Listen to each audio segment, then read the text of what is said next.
दोस्तों नमस्कार, मेरा नाम भूपेंद्र शर्मा है। आज मैं आपको कुछ 10 दुकानें ऐसी बताने जा रहा हूँ जो ज़िंदगी में कभी बंद होने वाली नहीं है।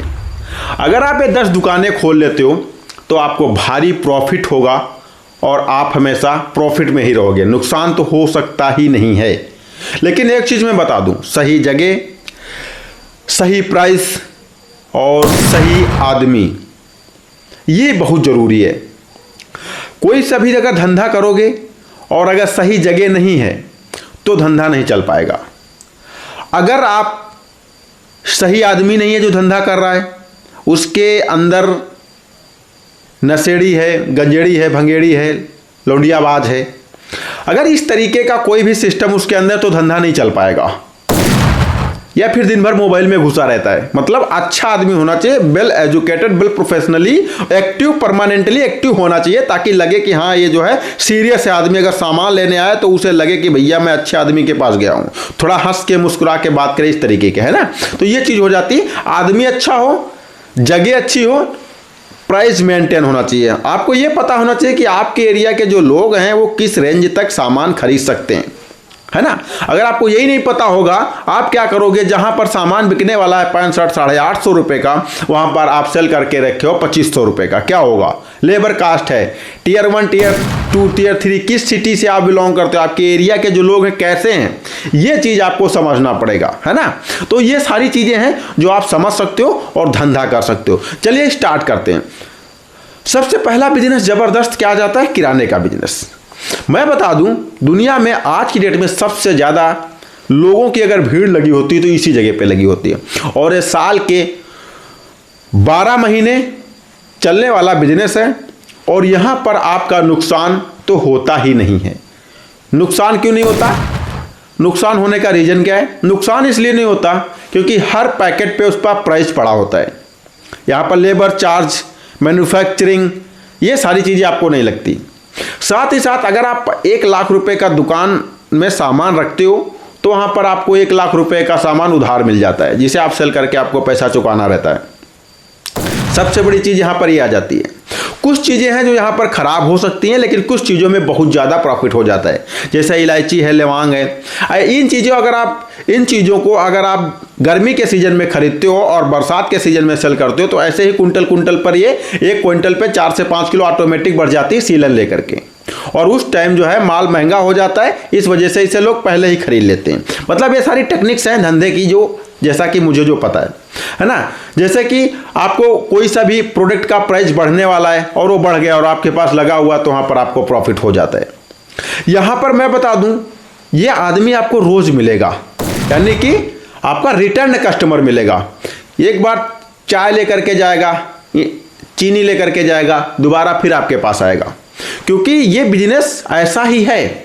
यानी अगर एक बार आप किसी को उधार मान लो दे देते हो 150 रुपए का, तो ऐसा नहीं है वो 150 रुपये आपके मर जाएंगे। किसी ना किसी दिन वो आपके पास आएगा और 500 नोट देगा आपका, और उसी दिन आपको 150 रुपये काट लेने हैं।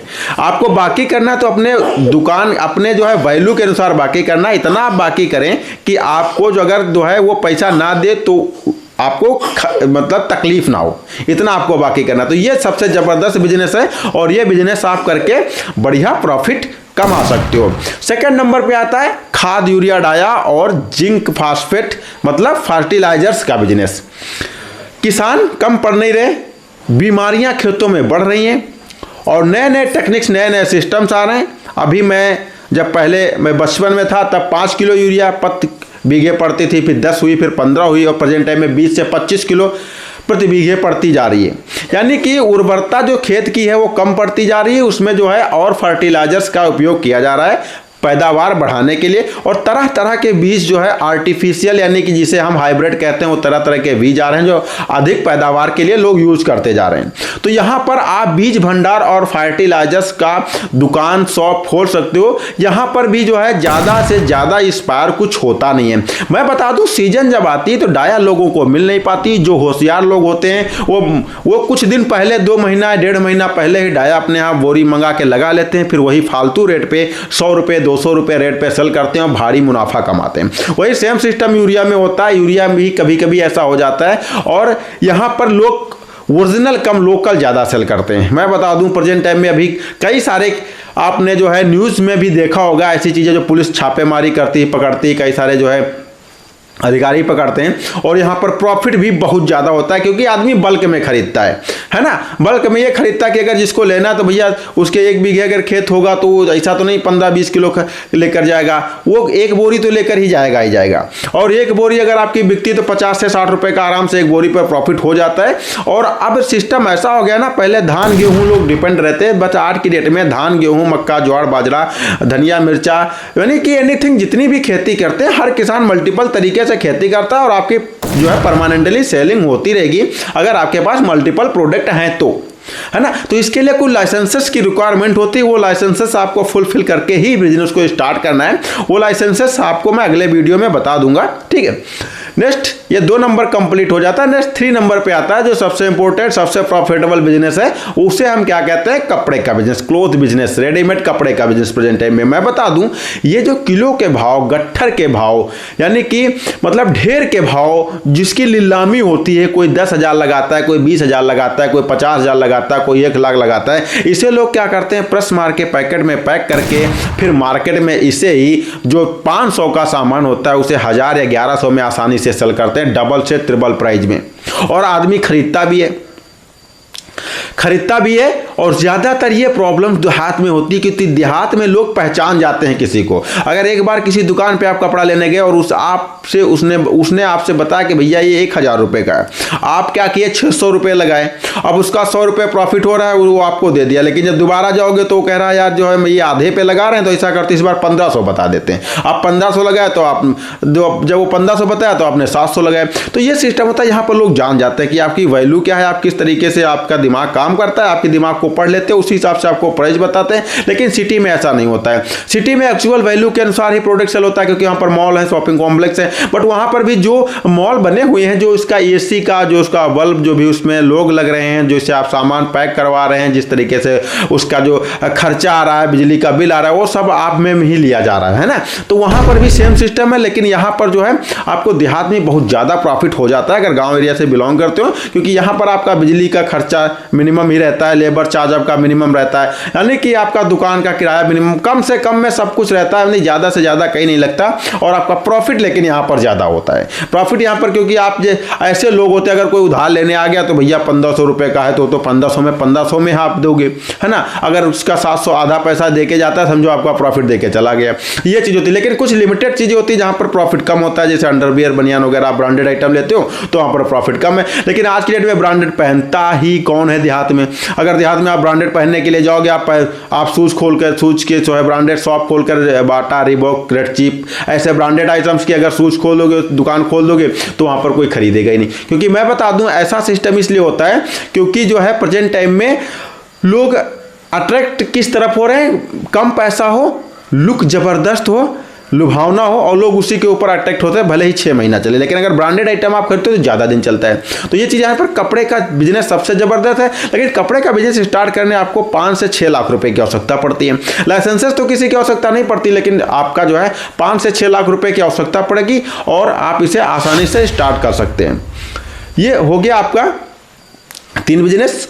चौथा बिजनेस जो सबसे इंपॉर्टेंट आता है प्रेजेंट टाइम में, वो एक ऐसा बिजनेस है जो से 3 महीने बंद रहता है, दो से यानी कि 1 से 2 महीने। वो है स्टेशनरी, कॉपी, किताब, पेंसिल, रबड़ का बिजनेस। मैं बता दूं आज की डेट में जिस तरीके से लोग अपने अपने विद्यालय के अपने अपने कोर्स लॉन्च कर रहे हैं, उस तरीके से एक आम पेरेंट्स लुटता जा रहा है और दुकान वाले कॉलेज वाले बनते जा रहे हैं। यानी जिस बुक्स गवर्नमेंट जो बुक्स आती है जिसका प्राइस 34 से 35 रुपये होता है, और उसी बुक्स प्राइवेट कॉलेज में उसका प्राइस 200 से 250 रुपये होता है, और उसमें 20% से 30% दुकानदार का कमीशन और 30 से 40% विद्यालय का कमीशन। ये दोनों लोग मिलकर के पेरेंट्स को बेवकूफ़ बनाते हैं और यहाँ से प्रॉफिट कमाते हैं। लेकिन ये चीज़ें सारे लोगों को पता होते हुए भी आप क्या कर सकते हो, क्योंकि अगर आपको अपने बच्चे को पढ़ाना है तो उसके विद्यालय का कोर्स आपको लेना पड़ेगा।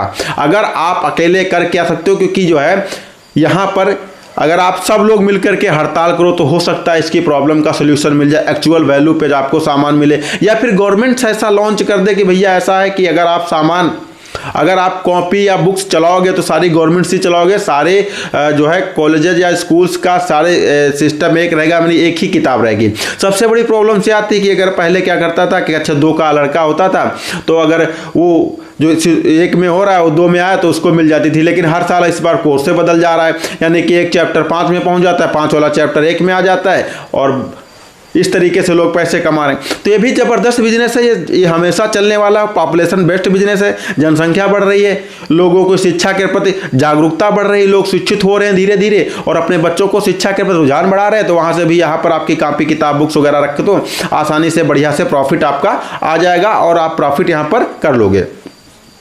ठीक है, सो दोस्तों मैं बता दूं वीडियो थोड़ा लंबा हो रहा था, तो बाकी के जो 6 बिजनेस आइडियाज़ बचे हैं वो अगले वीडियो में डिस्कशन करूंगा। तब तक के लिए नमस्कार।